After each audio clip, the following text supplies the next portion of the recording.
عايز تقول تاني؟ لا لا. We started the game extremely well.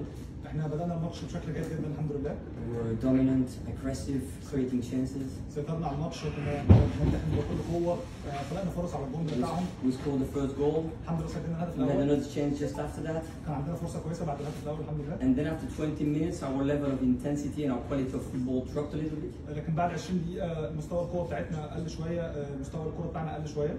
Then in the second half, we started very good by scoring a quick goal. في الشوط الثاني الحمد لله بدأنا بشكل كويس جدا إن احنا نسجل هدف تاني سريع. And then instead of making the 3-0, which would have killed them, I think, we conceded a 2-1.